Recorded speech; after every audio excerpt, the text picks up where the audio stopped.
Hello again everyone.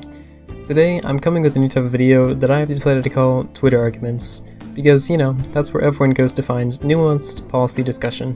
Anyways, I thought I would go through Twitter and find some of the most upvoted or common arguments on certain topics, why they're wrong, and why I'm simply a better person than them. Today, we'll be going over voting third party, so I can imagine this will be nice and simple. First, let's get through some of the more knee-jerk positions, then we can go into some of the positions that we can actually have a discussion about. I hate both parties, Biden and Trump. There are more than two options. Biden supporters are mean. Can't vote away fascism. The DNC alienates progressives and Bernie supporters. Biden equals Trump, corporatism, incompetent. The importance of global warming, and allegations of sexual assault. Right, so there's a lot to unpack here, but hopefully that gives you a general idea of the type of arguments that will be addressed in this video. Let's move on to some of the more nuanced positions that we can actually have a conversation about. This will include some of the prior positions, but I'll add some new ones. I hate both candidates, Biden and Trump. Look, don't get me wrong, the DNC and the RNC are both pretty bad.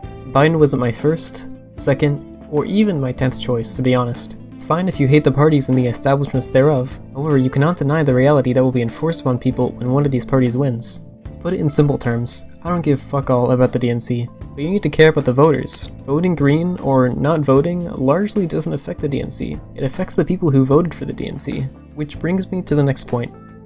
Candidates or parties do not equal those parties' voters. Do we honestly think all the support for Biden comes from people that like him as a person or his personality? No, they're voting for him because of the policies he wants to enact, and the rights of minority groups he wants to protect. It has nothing to do with how the voters feel about the DNC or their candidate. Actions speak louder than optics. The reality is that people are relying on a Biden win for their healthcare, the right to simply exist in the United States if they're a DACA recipient, the right to serve in the military if they're transgender, and the right to easier access to contraception and autonomy over their own body. Not everyone who votes for Biden likes him as a person or is unaware of his flaws. They're just aware of the situation at large. They screwed over Bernie twice. Yes, this is true. So what? What do you want to do about it?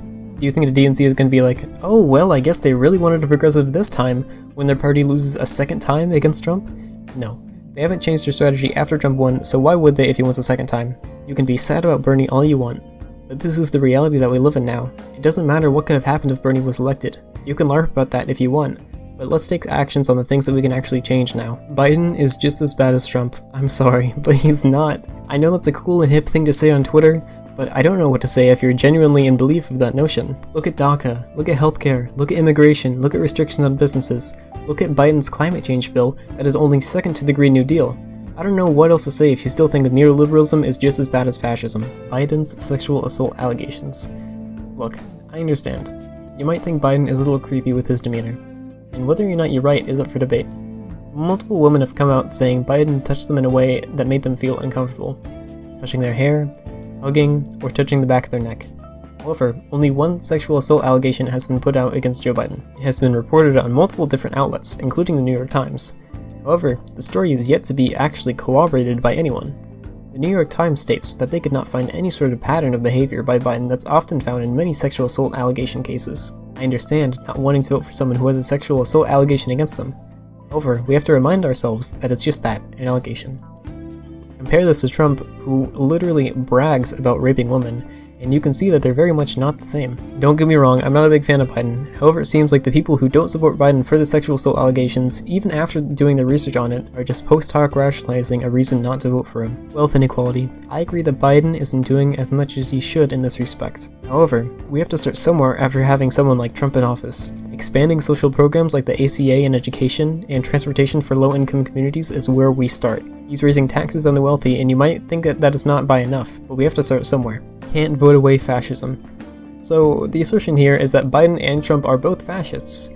I could agree that Trump is one, but if you honestly think neoliberals equals fascism, then please refer to the Biden equals Trump counterpoint. Importance of the environment. As I've stated earlier, Joe Biden proposed some of the most progressive environmental reform policies that, while admittedly falls short of the original Green New Deal, is a great place to start. It includes a $1.7 trillion plan to make the country carbon neutral by the year 2050. The DNC doesn't want to win.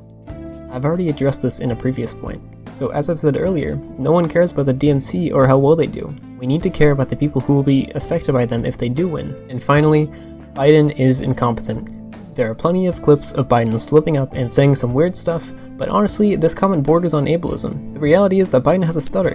It's something that he's dealt with his whole life and is well documented. It used to be a lot worse, but throughout the years he's gotten better at controlling it. Some of the weird stuff that he does during speeches, like look down, look away, or stop mid-sentence, are all tics from different techniques that he uses to try to suppress his stutter. If you're uneducated on something like that, you might think he's incompetent or even have dementia. However, it's just not the case. Finally, now that some of the most common arguments are out of the way, we need to talk about third parties as a whole. This might be uncomfortable for most people voting third party. However, the truth is that voting third party in the United States is not viable and never will be viable so long as the current framework in which we allocate electoral college points is in place. The first past the post system all but necessitates the two-party system that, alongside the importance of money spent on advertising and politics, is just not there for third parties compared to the two major parties. If you want third parties to have a place in the United States electoral system, you would either have to abolish electoral college, add ranked choice voting, increase voting turnout, and change the first past the post nature of the current system, or a combination of all those methods. And that about wraps up some of the most common arguments you'll see on Twitter about voting Green and other third parties. I tried my best to leave out the fact that voting third party in the United States is not viable as a rule because of the electoral college in the first past the post system, because I didn't want it to seem like a cop-out answer. However, it's an important reality to keep in mind. As long as our current election system is in place, it necessitates only two parties be viable. You want to change that? How about you start by voting for a candidate that isn't a fascist?